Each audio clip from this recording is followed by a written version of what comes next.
आसी देखला बेलू एमती हणा होती पड़ी दांडर पड़ी घर जीर्णा घटना कौन 7-8 मास है पागला भाया हूँ मेडिकल नहीं देखेनि कटक भद्रक कटक मेडिकल देखेनि मेडिसिन आणनु से खाइलानी जदि न खाइला फेर न खाइलु ना न तोर खाद्य खा खाद्य खाइलानी 10-12 दिन से उपास रहा भितर भी तथापि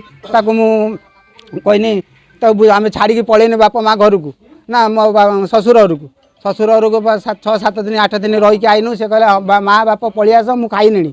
तुम आउ जानी मोपर तो 7-8 दिन है कि होलानी आज मु हाटू जाइए मत पिठापणा देला कर खाइते से डाकिदा कहला खाइबु आ तो बापा गलानी तू आ सी तार गला कि कौन मुझे जानी आ मु गलापर से चटकिणी बाहरी जामती करम जानी मुझे मुझे आई आसला फोन आसी देखला बेलू एमती हणा होती पड़ी दांडर पड़ी आम बाटर आसला देखिलु तो पुओ गोटिया कांधर पकई जाऊँगी तेणु मुझे सीधा आसी घर पाखे देखला बेलू से पड़ी देखला पूरा ना सेन्स ना खाली आसी पानी टे देला घोड़किणी हेल्ले चलीगले पुओ मुंड हाथ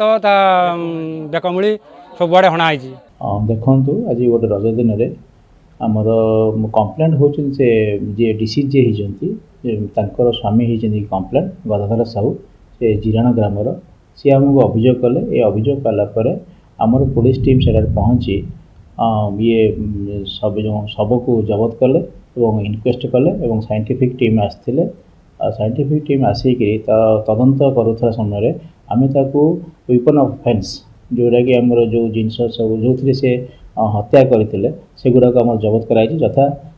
एक्स माने जो ये टांगिया एवं तो पनी की जबत कराई एवं आकुश जी पुओ मझिया पुओ ताकू गिरफ्त कराई ता सहित साइंटिफिक इन्वेस्टिगेशन टाक साइंटिफिक वे रे साक्षी मानकर ये बयान रेकर्ड कराई आउ जपरी आम कन्विक्शन कर से प्रकार आम तदंत करुँ।